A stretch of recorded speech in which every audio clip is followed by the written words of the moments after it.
Hello, good morning, beautiful souls. Welcome to my channel again. This is the Soul Leader. This morning, I wanted to talk to you about children. Don't mind me, I'm finally using my ring light after having it for about a whole year and some change. And I noticed that in a lot of my videos, the lighting isn't so great, and I got sick of holding my phone and stuff. So I was like, well, why not make use of it? But anyway, beautiful souls, once again, how are you today? Um, so today's video is about children, and I wanted to know that what did you do as a kid, and how did you deal with things? How did you handle things as a child? Like, for instance, when we talk about children, think about how honest they are, how truthful they are, and how they're not afraid. It's like a certain type of freedom that kids have, and they naturally have. You notice, like, by the time you reach like a teenager, certain things had left you, certain things weren't the same anymore, right?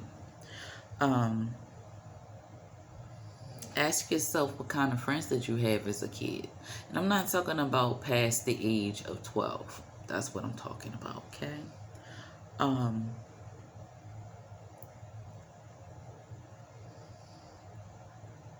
How are you now versus how you were as a child? You gotta think about it, because kids are naturally curious, right? And when you look through the eyes of a child, think about how, let me give an example, like with my children. Sometimes I may be saying something, doing something, and my kids might blurt out something that is very truthful to me and helpful to me, but they just happen to not be the same age as me. And I've experienced that many times when my children have given me some great advice. 6 and 8 years old, great advice. When you think about through the eyes of a child, when I think about when I was a child and I used to, my imagination used to run really wild. I mean, it still does, but I used to use my imagination a lot. And children mostly see things simply. You know, us adults, we complicate everything. We'll go around asking other adults opinions and stuff, all kinds of things that get in the way of what we truly have set forth in our mind. Like with children, usually have their mind set forth on it. They focus on that thing. They don't go looking to see who is going to give them validation, right?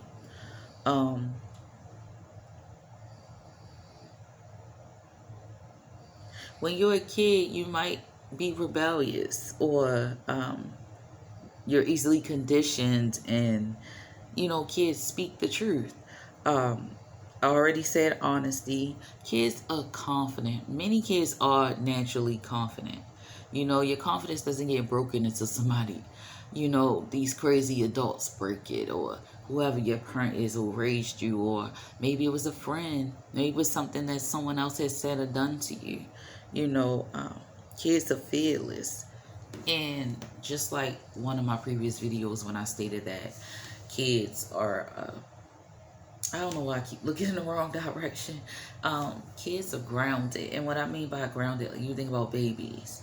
Babies tend to not like shoes and socks on their feet. And you want to know why? Because they use all of their senses in order to learn, right, in those stages, because they aren't able to speak their truths at the time. The most they can do is just show us with action, crying, things like that.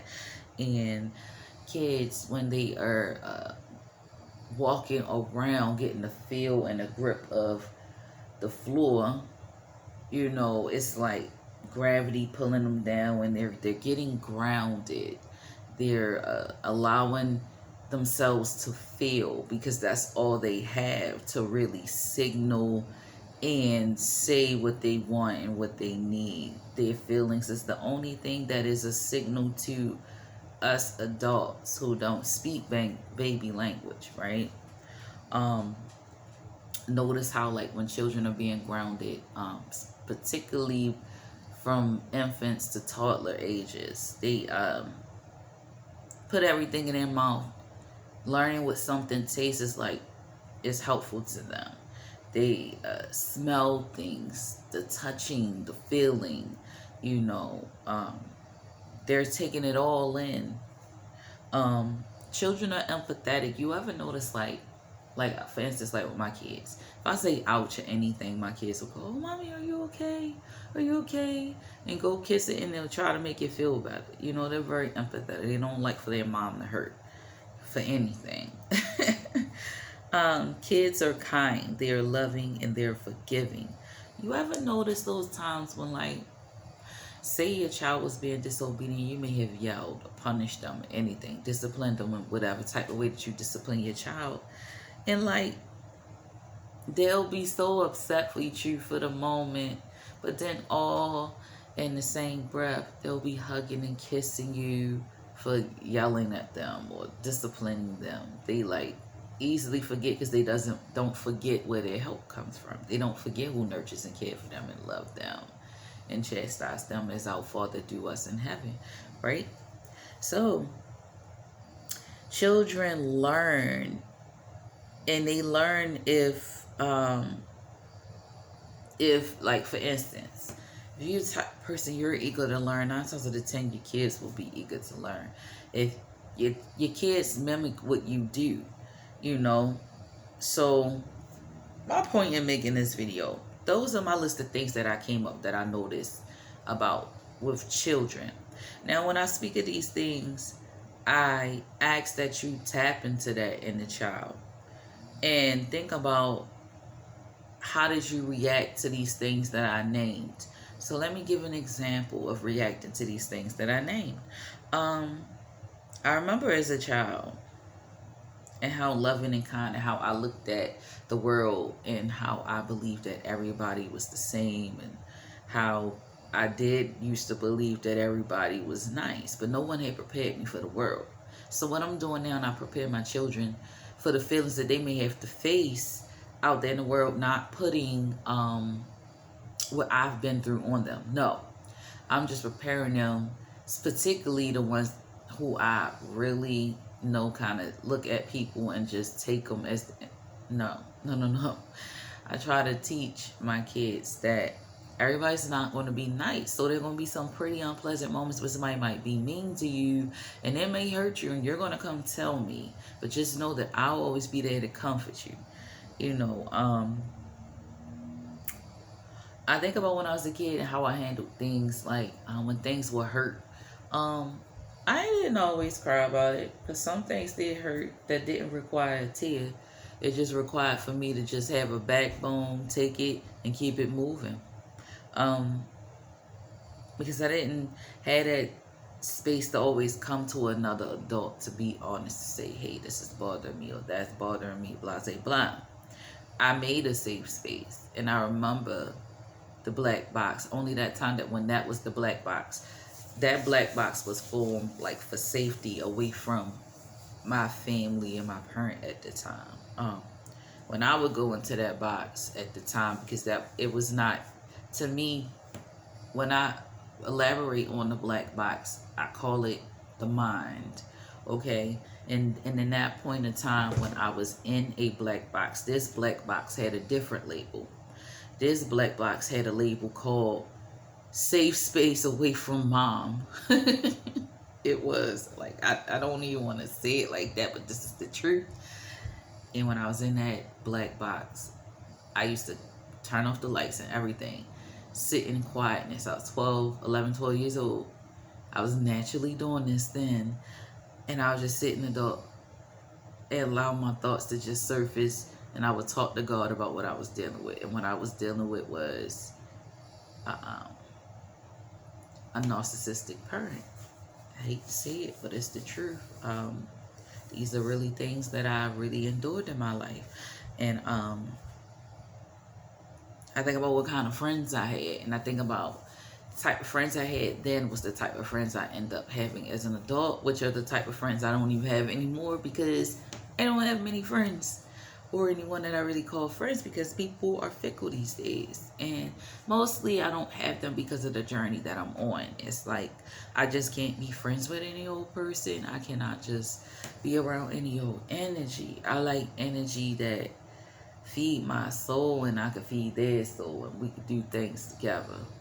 You know, I remember those friends, like, they're supposed to have been friends, but I remember friends talking about me, looking down at me because of my clothes, or trading on me for other friends and doing things that they, like, I remember this one time, this girl, I don't know, she got mad at me about something.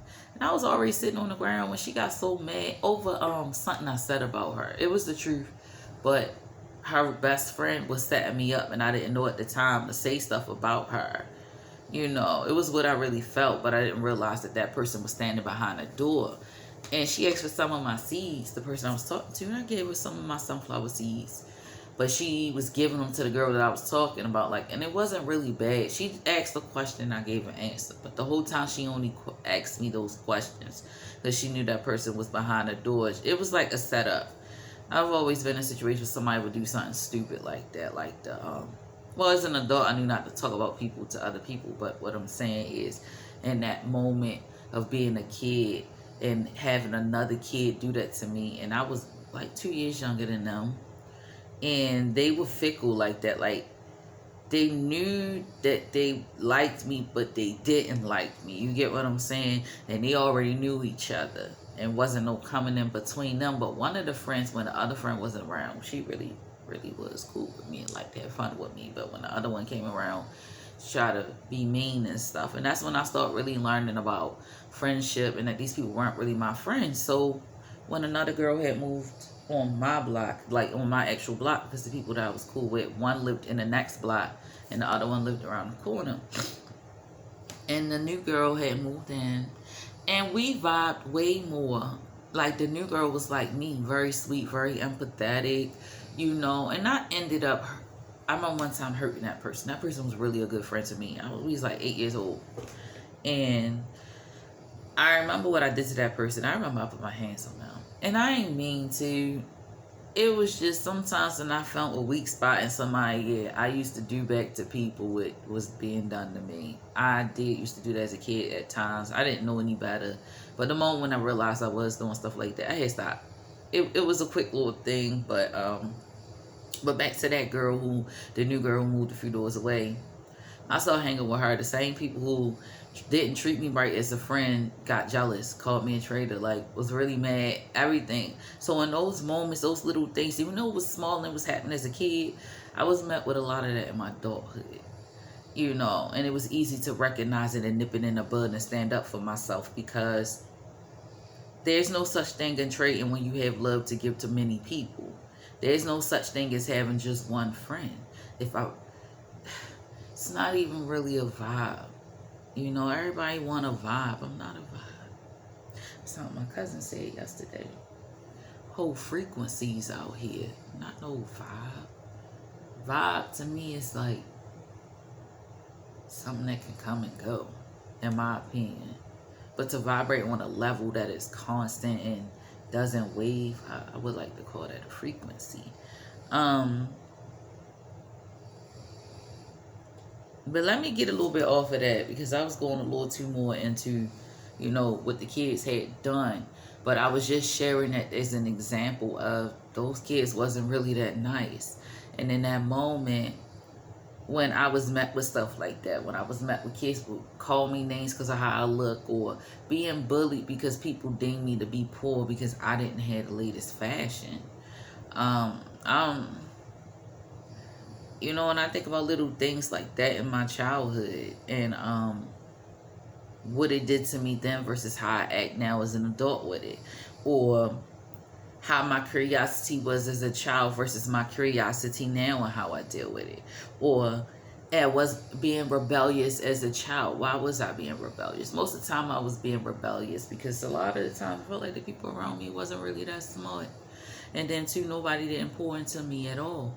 Nobody. It was always a stranger that would see my gifts and see my talents and encourage my mom or whoever around me. Oh, you need to do this and that with your child, but that didn't happen. My rebellion as an adult mostly stemmed from childhood, like people telling me what to do. So as an adult, I naturally disliked people telling me what to do. Um, and it wasn't like, if it was helpful, of course I listened. But when it was some bull crap, no, I did not listen. I don't know, am I looking in the camera right? Because it's like I look over there and I hope I gotta look at this all over again. And then when I look right here, don't mind me, I'm getting used to this. I even think about the conditioning. Like, I remember my grandma used to plant in my mind fear. Like, oh, don't let that. I remember I'm 9 years old. They used to make me go to the store and get stuff from the market for them and stuff. But when my little sister had turned 9, I was already a teenager. Oh, don't let the baby cross the street. That shit kind of, excuse me, it pissed me off, because it's like, how come she's a baby at 9? But when I was a 9, you had me doing adult stuff, you know?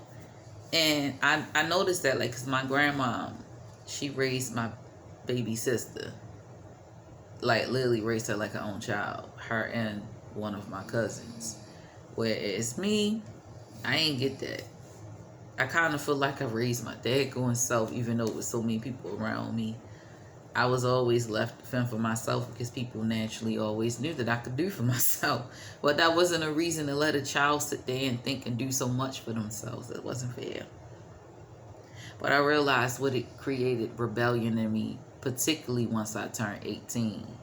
You know, the rebellion at the age I am now versus rebellion then, total difference.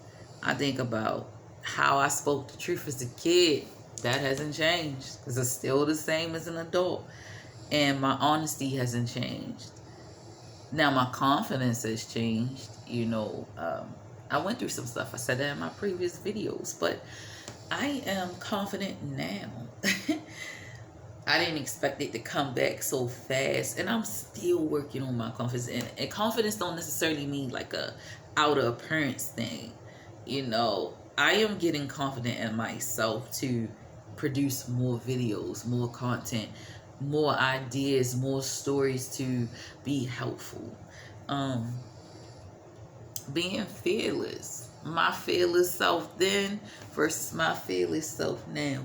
My fearless self was then, I was barely fearless of anything, versus now. Fear can try to creep up, but I'm not in fear of anything. I don't fear no person, no place, or no thing. You know, so there are changes and there aren't some changes. There are areas I can touch up in my life. Now, I can continue to go through the list. Like, my kindness, my loving, forgiving, all of these things I still am. So it's not many on my list that I don't, characteristics from my childhood that I don't still have. I still have all of my childhood characteristics. But at the same time, I handle things totally different than what I did as a child. The only thing I'm encouraging you all is to tap into that inner child, that goodness, that purity, that innocence of you being a child. Because when you tap into that mind and all of those things you endured as a kid, it will help you navigate who you are now. Because we are still someone's child, if you haven't noticed that. That's why you don't really have complete full control. You have free will to choose what you want to do, but you don't have the free will to take complete control of your own life. And the only reason why I'm saying it, because sometimes even as an adult, we make decisions that we think are best for us, but the Lord knows what's better, and He already knows you was going to make that decision. He already knows what the outcome was going to be and everything. So therefore, when we make decisions sometimes as adults, it's not great for us, and the Lord will stop us right in our tracks sometimes, you know. So you don't really have that control that you think you do. All you people who, I'm grown. Just because you got kids don't make you grown. Because you got a house call don't make you grown. Because you got a wife or a girlfriend, husband, whatever, don't make you grown. What makes you grown is when you evolve. What makes you grown is when you continue to learn. What makes you grown is when you make the necessary changes to become better. That's what makes you grown. What makes you grow is making a decision to be the best you that you can be. That's being grown. Being grown is knowing that your responsibilities and priorities is a must, and not getting a hand clap because you writing on social media that you bought your kids this, that your kids have that you have this, you got your own house called. Listen, these are things you're supposed to have to survive in this world. You're supposed to have a shelter. It's okay to have transportation, particularly if the places you have to go a long distance. It's nothing wrong with that, and that's normal. It's nothing you get a hand clap from me about. People want a hand clap because they bought school clothes, because, oh, they made this somebody. Like, come on with all this fake nothingness, y'all. For real. So I'm going to end this video on this note. This video is typically and mostly about tapping into your childhood, learning how did you deal with things then versus now, your childhood then versus you and your adulthood now. What is the same? What isn't the same? What can you change? How can you tap in? You can tap in by getting away from the crowd, which is the people. You can tap in by being more alone, doing things alone in silence, without music, without the TV, without anything, just you and your mind. So again, beautiful souls, again, this is Solita. Have a blessed day.